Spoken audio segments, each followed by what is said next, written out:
Welcome back to Brojo Online. Today we're going to talk about a specific belief system that many husbands have, and it goes something like this. Happy wife, happy life. Now I believe that this is some of the most terrible advice you could ever give a man, and yet it looks like wisdom. And this is why so many men around the world, in some way or another, follow this advice. One of my clients told me a story the other day where he first heard this thing. He was at a wedding and they were doing this kind of competition game thing where all the couples were dancing on the dance floor. And then I think after each song they'd stop and say, okay, if you've been together less than 5 years, leave the dance floor. One more song. If you've been together less than 10 years, leave the dance floor. And they kept doing this until there was like one couple left standing who'd been together for like 35 years. And they went up to them, what's the secret? And the guy says, happy wife, happy life. And everyone around him was, oh, that's good advice. And people were saying to the groom, you should listen to him. He knows what he's talking about. And everyone's got that same assumption that, hey, if you've been together for many, many years, then whatever you say about a relationship must be wise. I wholeheartedly disagree, and I've had to find out the very hard way how flawed that advice is. Or to be fair, how flawed the interpretation of the advice is. However, the way it's put doesn't leave much room for good interpretation. Now, sometimes people say this in other ways. I've seen it said like, make sure you always do what she says, she knows what she's talking about, or, never argue with her. It's all the same kind of advice, just put in different words. Let's stick with happy wife, happy life for now. I want you to just take a moment. Whoever you are, guy, girl, married, unmarried, whatever, take a moment and think, what does that phrase mean to you? If you had to describe that to someone who doesn't understand it, what would you tell them? I can tell you how it was translated by the nice guys that I work with and by myself when I was younger. There's a few points that we pull out of it. First off, let's look at the word happy. The idea that happiness is the only good emotion and that it's always the goal. And in relation to this phrase, the idea that happiness is what's healthy for the relationship. So if the wife is always experiencing the emotion of happiness, the relationship's likely to go well and it's likely to last a long time. So it's an idea that happiness is like a solution to the risk of rejection and abandonment, like happiness is a prevention. It also implies that any other emotion, sadness, confusion, bitterness, rage, all of these are bad for the relationship and should not be allowed to happen and should all be converted into happiness in some way. I think that's a pretty fair summary of how most people translate the happy in that phrase. So, of course, on the back of that, the idea is that if you increase happiness, you increase enjoyment in the relationship. That happiness can not only always be increased, that you can manually control it, as in the husband can control the wife's happiness, that he's responsible for it. It's not her job, it's his. That's heavily implied in the phrase. But also that it can be sustained, that someone can just be like permanently or nearly constantly happy. That's a realistic goal to have. This leads a lot of nice guys to assume that anything she wants, anything she finds pleasurable, anything that she thinks is a good idea, is a good idea. That there is no disagreement. If she wants something, give it to her. If she likes something, we do that. If she doesn't like something, we don't do it. If she doesn't want something, we don't have it. And so the nice guy husband will eventually just constantly agree with her and submit to all of her demands without any kind of filter, and often requiring him to go opposing to his own needs and his own wants. The idea, whatever she likes, that's best for the relationship, so we'll just go with that. So if we're doing everything she wants, at some point, this has to lead to self-sacrifice. There's no way two people have the exact same preferences at all times. It's not possible. Even the most connected best friend you've ever had wants some things differently to you. They have a different favorite song, a different favorite food. They prefer staying in when you go out, that kind of thing. Everybody's got slightly different preferences, and these change on a daily basis depending on mood and experience. So there's no way that you always want what your wife also wants. No way. Which means at the time when you go, okay, we're only going to do what she wants, then multiple times that that happens, you're going to be sacrificing what you want.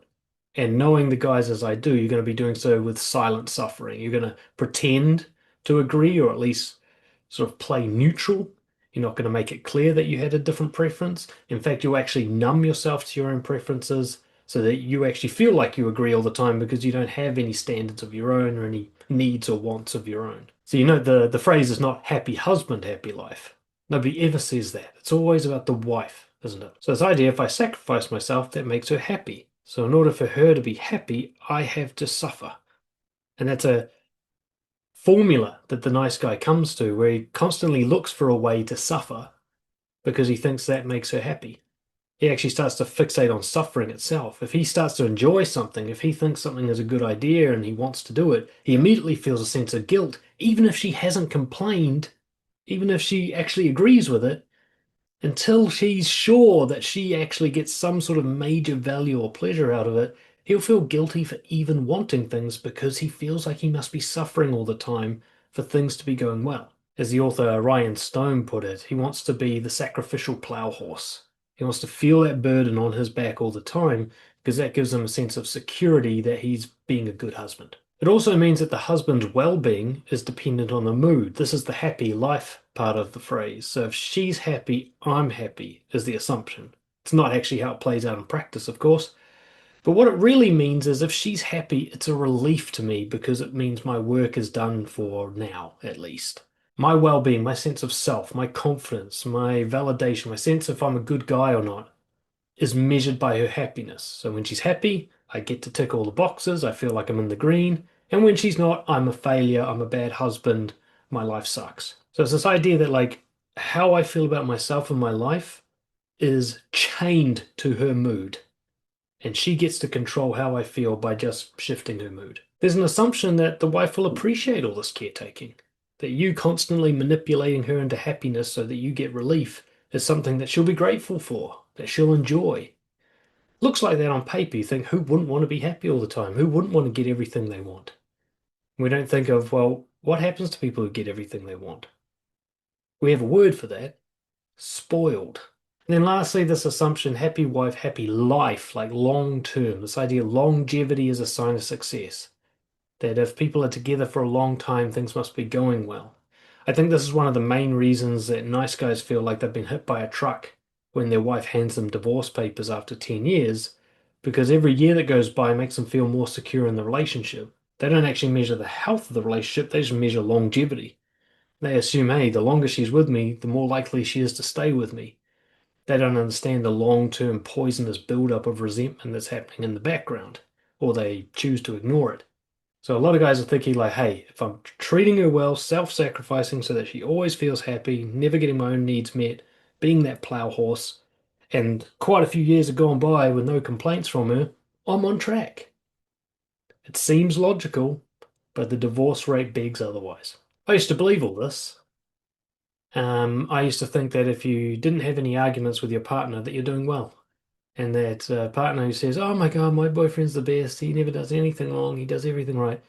I thought, well, that's a valid measurement. That guy's on track. And it's kind of logical in a sense to think that, especially when you've been raised with the happy wife, happy life idea, and you've been raised with emotional shame, and you think that most emotions are bad and only some are good. It seems like logical advice, and I followed it. And I couldn't understand why it wouldn't work for me. I'm like, I'm busting my ass here, breaking my back, bearing that burden so that she's always happy, and they keep leaving me. What's going on? Doesn't make any sense. When I lost my first long-term girlfriend, right at the point where I think everything was going well because I was living by this to the letter, it was such a cognitive dissonance. First, it made me think, well, I just need to be even nicer. I spent many years kind of like dialing it up even further, like as if doubling poison makes it healthy. It took me a while to realize, she left me because she felt bored, she felt disconnected from me. I think there was some infidelity, so in one way or another, she didn't respect me anymore. And this was not how the relationship had started. And it took me a long time to realize that following the strategy had caused the very end of the relationship that I was trying to prevent. Like all nice guy strategies, it had backfired on me. That happy wife, happy life ends in divorce. Since then, I've seen this happen literally hundreds of times with clients, even with friends, and they're left bewildered, wondering what went wrong, thinking they were doing everything right, quite often resentful at their partner for leaving, saying like, good luck trying to find someone as good as me. And I had to watch, cringing, going, yeah, she's going to find someone better, actually, because you're not as good as you think you are. And every time I relapse into this myself, my relationship gets worse. I think of nice guy syndrome as a kind of addiction that you're never completely free of, and you always have to be on your toes. And whenever my wife goes through a really hard time, emotionally or physically, if she suffers a lot, I have a tendency to relapse into caretaking. I don't fully believe the happy wife, happy life thing at all anymore, but some of the old behaviors come through, and whenever they do, our relationship gets worse, but it's a delayed reaction. So it looks good in the moment. I like ease her burden, I make her feel better, I take care of things that are annoying her, and then later on, we're disconnected, she's struggling to respect me, and it takes me a while to see, like, oh shit, it goes back to that, I'm doing it again. I believe this happy wife, happy life mindset is actually one of the leading causes of divorce, but it's not reported on. Quite often, what's reported as the number one kind of reason for divorce is that people feel that the partnership is uneven, that one person's pulling more weight than the other. And so if a nice guy's like busting his back, self-sacrificing to make her happy and she leaves him, his interpretation is going to be like, I was trying harder than she was. The idea that maybe he was doing everything wrong doesn't even occur to him. He actually resents her for not appreciating the fact that he was doing everything right. It's a kind of almost like an incel mentality. Because the hard truth for me was, as the years went by and I started to look more critically at myself, realizing, hey, if all these women are leaving me, I'm the fucking problem. And so if what I'm doing feels right and doesn't work, then it must actually be wrong. And I need to get humble, get curious, get detached, and see what the fuck's going on. And so I started observing relationships, the people around me, mostly my friends, family. And I started looking at the healthier ones, the ones that not only lasted, but it's clear that like the woman respected her man. She would defend him to others. She was enthusiastic about him even after many years.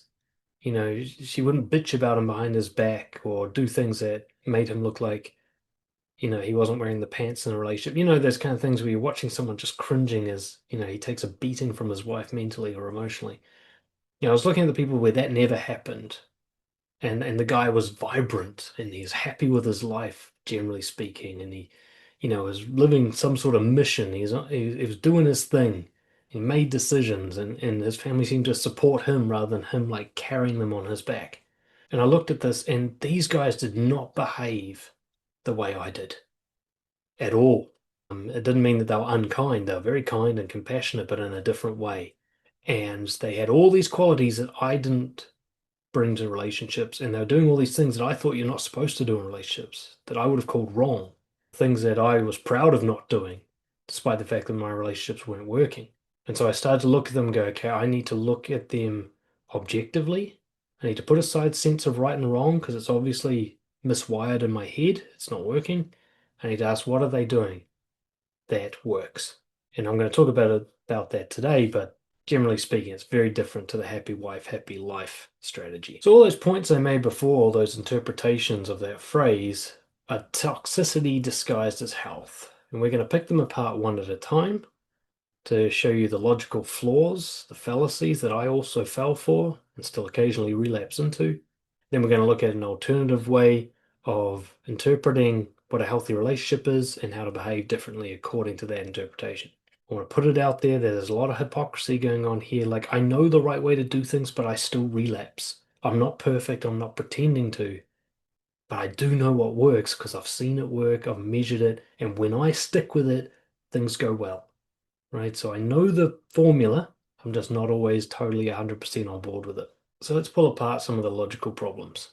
First off, the idea that happiness can actually be maintained, that someone can be permanently satisfied. I shouldn't even have to talk about how ridiculous that is. There is no person in the history of humanity who's ever maintained a single emotion permanently. No one. The idea, like, that sort of American ideal, the pursuit of happiness, people actually think that means the emotion, happiness. That's why they probably shouldn't have used that word.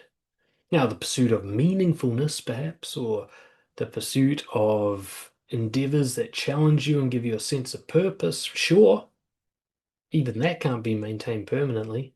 But happiness, a single emotion, I mean, you're a chemistry set. You can't maintain emotions. They all sort of fade and wear off and are replaced by others. If you were happy all the time, you'd go insane. Can you imagine being happy at a funeral? Imagine being happy when you're stuck at traffic and you're missing an important meeting that, it's going to cost you like millions of dollars.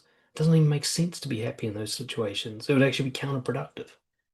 There's certain situations you got to be angry, you got to be sad, you got to be confused in order to be humble about your knowledge, and so on. If you're happy all the time, there's no motivation. Happiness is not a motivational tool. Guilt is, anger is, frustration is, confusion is. So if you actually want to make changes that improve your life, you can't be happy all the time. Happiness is the kind of occasional reward you get for getting things right and for appreciating what you've got. But it can't be sustained. Even if it could be sustained, that probably would not be a good idea because you wouldn't adapt and you'd be left behind. This might sound sexist, but if there's a gender that can't remain satisfied, it's women. Guys can tolerate shit for a long time. That doesn't mean they're satisfied. It's more like they're lazy and they have cowardice around change. Women don't have that laziness. They hate shit that's dissatisfying and they tend to make a noise about it. I'm being very general and sexist here. But the idea that a man could keep a woman happy permanently is one of the most ludicrous notions ever put forward in the history of humanity. It's just stupid. So happy wife, happy life, right out of the gate, is literally impossible. An extension of this toxic fallacy is the idea that the relationship strength is based on happiness. So that if your wife's happy, the relationship is good. Well, she could be happy while she's cheating on you. Does that mean the relationship's good? She could be happier with her friends than she is coming home to you. Does that mean the relationship's good? Happiness can lead to boredom. If everything's going well all the time, it actually creates more dissatisfaction than when you've got real problems to solve and you feel like you're kind of challenged. Relationships for attraction, for fun, for a sense of vibrancy, they need tension, all right? There needs to be disagreement. There needs to be a bit of push and pull. There needs to be a range of feelings. So one of the greatest lessons I ever learned about women is they need to have a range of emotions in your presence to be attracted to you. I used to just make girls laugh all the time and wonder why they weren't attracted to me. I was a one-trick pony. I was just giving them one feeling all the time. Now, it's not that they didn't enjoy that feeling, but eventually they'd walk away and get some other feelings from someone else because they can't just have one. Nobody can. So me being funny all the time, I only provided like 10% of what they needed emotionally.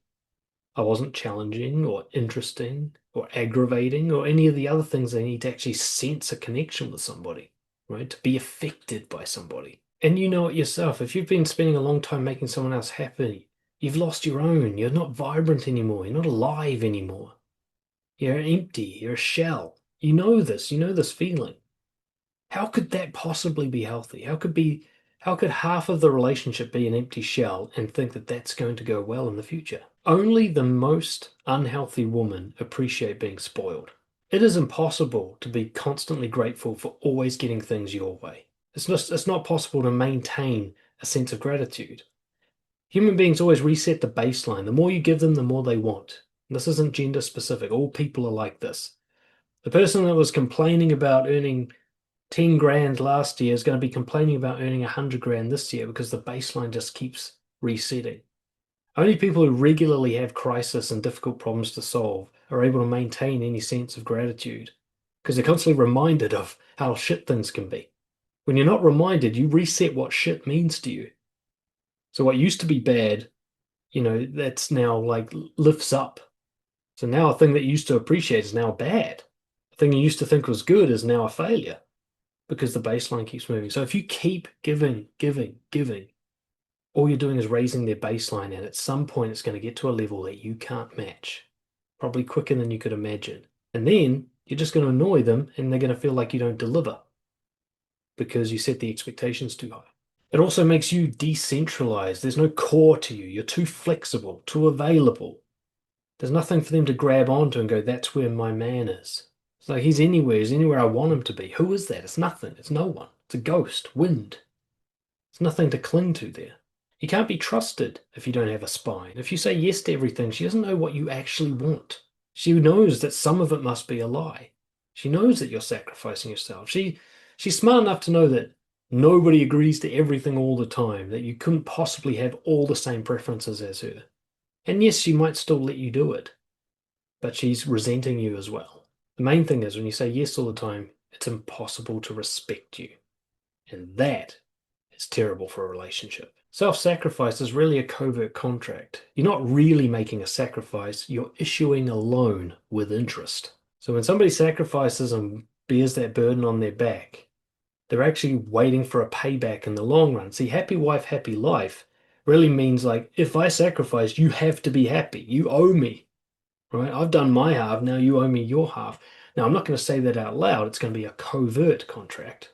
I'm just going to expect some sort of rewarding happiness from you to validate me. And when I don't get it, I'm going to get mad at you for it. That's how fucked up the system is. I'm going to get mad at you for not letting me manipulate you into being happy so that I feel comfortable. And we call this healthy. We think that that's a good relationship that's going to go the distance. Resentment is poison to relationships. This is actually scientific fact at this point. It's been studied by the John Hopkins Institute. If enough resentment builds to contempt, you cannot save the relationship. Having your well-being depend on her mood causes two major issues. One for the relationship is she feels like your mother. She actually gets an anxiety of like how well your life is depends on how well she's doing. She has to bear that burden. She feels it. Some women, like the more sort of unhealthy ones, will actually want that kind of control, but others just resent you for putting her in that kind of mother leadership position that she didn't ask for. But I think even more importantly, you cannot put your self-confidence into somebody else's hands. That is yours and yours alone to maintain. You cannot have how good you feel about yourself depend on how someone else feels about you. It's one of the greatest missions in life to accomplish is to become self-centered when it comes to confidence. To make it that your confidence depends on your measurement of you, no one else. And you know that you're confident when you do the right thing and it upsets everyone and you're happy with yourself, right? That's when you know that you've got the system contained. So if you're like, okay, I'll decide how good I'm doing based on whether or not she smiles at me today, that is the weakest system you could ever have. Partly because you're also going to take every mood she has personally, when most of the time it's not even going to be about you. So happy wife, happy life also implies that anything the wife feels is directly related to the husband. That's a child's viewpoint, okay? You're supposed to develop out of that viewpoint around the age of 9, where you think you cause everything. 99% of your wife's moods are going to have nothing to do with you. Her whole life has led up to this moment, and you haven't actually been a majority part of that life most of the time. She's really upset because, her package didn't arrive on time. It's got nothing to do with you as a husband anyway. And while some abusers enjoy caretaking, they enjoy somebody bowing down to them and doing everything for them, most people resent it. It feels like you're being judged. It's smothering. Ironically, a lot of nice guys, when you do caretaking to them, they push back very hard. They don't like being taken care of, but they like being the caretaker, and they can't sort of connect the dots like, oh, is this how I make people feel? Maybe that's why they leave me. And if nothing else, just plain old annoying to be treated as weak and fragile, and to have someone like tiptoeing around you like, are you okay? Is everything all right? Only the sickest people enjoy that. Now, you get into long-term patterns, it seems like she always accepts this, but she's probably actually trying to relieve your burden. She's like, okay, I'll just fucking show him that I'm happy so he'll calm down. And you guys get into like a feedback loop that's really unhealthy. As I often say, a long sentence still means you're in prison. Stop thinking that because somebody else's relationship has gone for a long time that they are automatically wise, that they automatically have good advice on how to run a relationship. Doesn't mean that they don't. But longevity is not actually a factor that has any sort of significance. Terrible relationships can go to the death. It's happened many, many times. And sometimes it's very healthy to end a relationship, that actually that was a healthy move as part of a healthy process, that a relationship only had 2 good years and then it should stop because the people changed in some way. So quite often somebody getting divorced actually has some good advice about what they should have done differently and so on. Whereas people staying together, they have to reconcile their decisions. So if someone's staying with the wrong partner and they know it, they won't admit that. They'll talk themselves into believing that they're actually doing the right thing, and then they'll pass that on as wisdom to try and get validation. Many relationships go well past their use by date because the person's too cowardly to end it, or because there's social conditioning about staying together and loyalty and so on. Maybe there's some religious thing they're following. Don't get your advice solely based on that factor. You're looking for confident people in healthy relationships where they're respected by their partner, no matter what the longevity is. That's a far better source of information. Now, a lot of people, when they come to the conclusions we've already talked about today, is they'll do a pendulum swing to the other end of the spectrum and go treat her mean, keep her keen, red pill ideology, which is just the opposite extreme and it's equally as crazy. I want you to start thinking about some nuanced third position that's neither of these extremes. All right, the confident man position. So when it comes to the solutions to somebody who's stuck in a happy wife, happy life situation, one thing you can think about is what's different now to when you're in the dating phase, when she was first attracted to you. Now, some guys are just nice guys all the time, and so they won't get any good information out of this. But a lot of guys that I work with who are in tough relationships, they were a different person at the beginning. And that person, had they sustained that, or had it been real, they wouldn't be in the shit that they're in now. It's changing into something else that killed the relationship. So take a moment to think, what was she originally attracted to you for? Who were you at the beginning? Even if you were faking it, it'll give you a sense of some of the traits, at least that worked for her. And then, how did you change? What got less? What got more? What stopped? What started? Have a look at those differences. Because whether you did these things or not, the main differences I notice at the start of a relationship versus, say the first 3 to 6 months versus the next 10 years are the following. Taking the lead and risking rejection. So in the starting phase, a guy is far more likely to make suggestions, come up with ideas, organize events, decide what's happening for the two of you, and risk her disagreeing, saying no, so on and so forth. That same guy 10 years later, he's always asking the wife, what should we do today? What are your plans? He's become the follower instead of being the leader, and that position has changed. Another one is you did things for yourself without asking permission.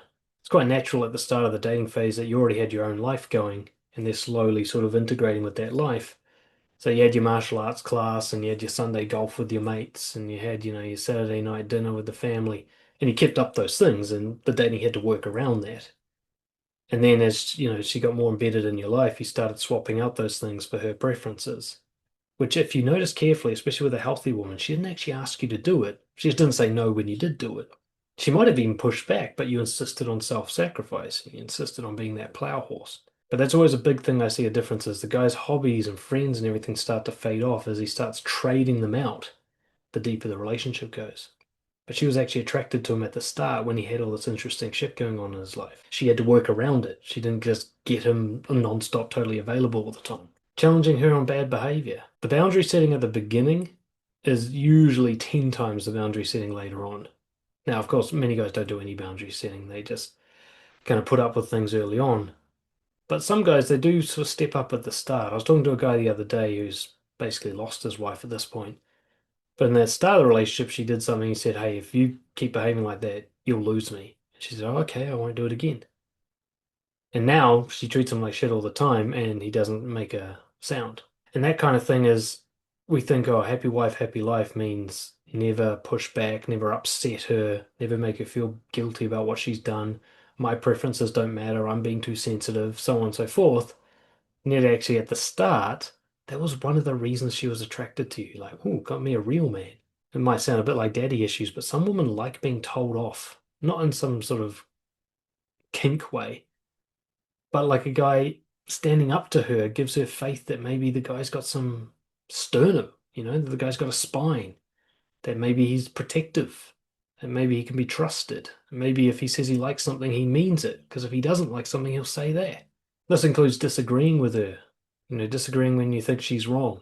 Again, overgeneralizing. Guys are pretty logical, practical. Women are sort of more emotional and creative. Very much generalizing here. But what it means is a lot of time a woman will do something a certain way where a guy's just like, that's mental. I don't know why you're doing that. That makes no sense. It's pointless. Or, quite often, and this will go both ways with partners, you'll see someone doing a pattern and you know it leads to no good. They've done this 1,000 times before. They're just going to do it again and it's going to end in tears yet again. And you're just watching them do this like, oh, don't do it this way. Like, we've been through this. Now, the start of the relationship, a guy's far more likely to speak up and disagree on the way she does things, on her preferences. Oh my God, you like that band? They're terrible.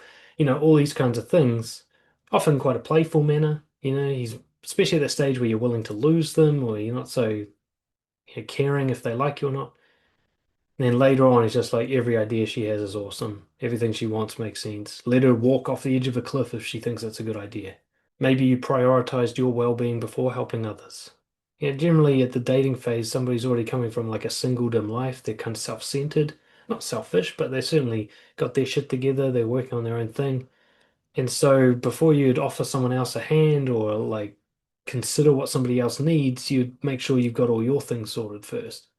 You wouldn't rush home from work early because the girl you've been dating for 3 days is feeling a bit sad, right? Like you'd be like, well, you're gonna have to wait for me. I'm at work.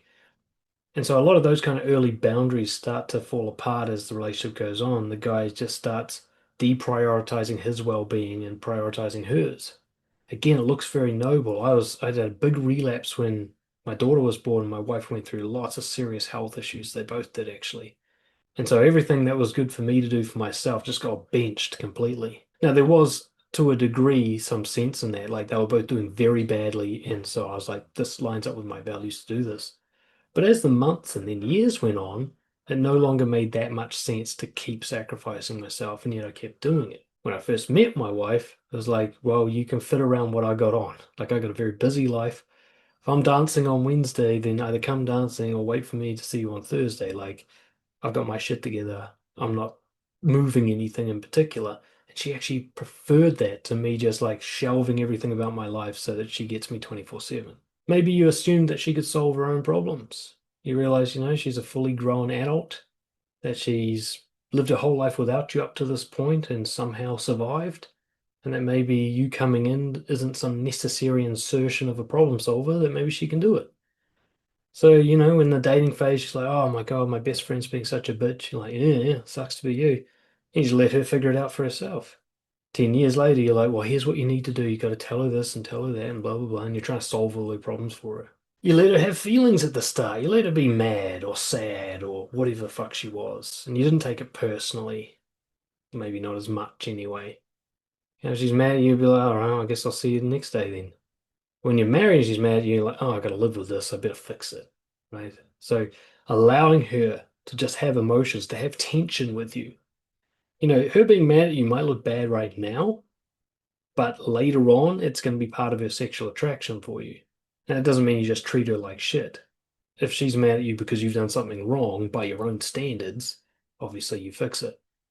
But if she's mad at you for just being you, then you just let her be mad. Now, at the start, you probably didn't even know she was mad half the time, but she was. In the first few months of dating, there've been heaps of things you did where she's like, oh, fucking God. But, it's in the honeymoon phase and she wasn't totally honest with you yet. So you unwittingly perhaps let her have emotions. And now that you're aware of all her feelings all the time, you don't let them happen. Most importantly, and again, some of you would have never done this, but willing to risk losing her to maintain your integrity.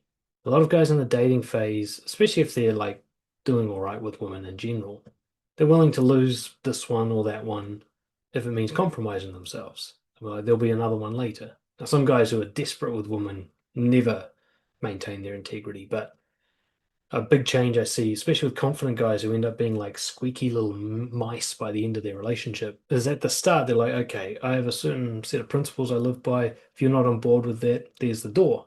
And then later in the relationship, they're like, oh, that principle makes her mad. Well, scratch that one off. That's gone. I don't have any anymore. So, in other words, at the beginning, you were probably easy to admire and respect. You were attractive.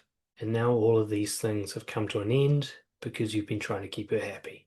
So you cannot make the goal her approval. So even if you're looking to change this stuff, you're like, okay, you're right, happy wife, happy life isn't working. I've got to become more confident, authentic, bold, self-sufficient, and then she'll like me.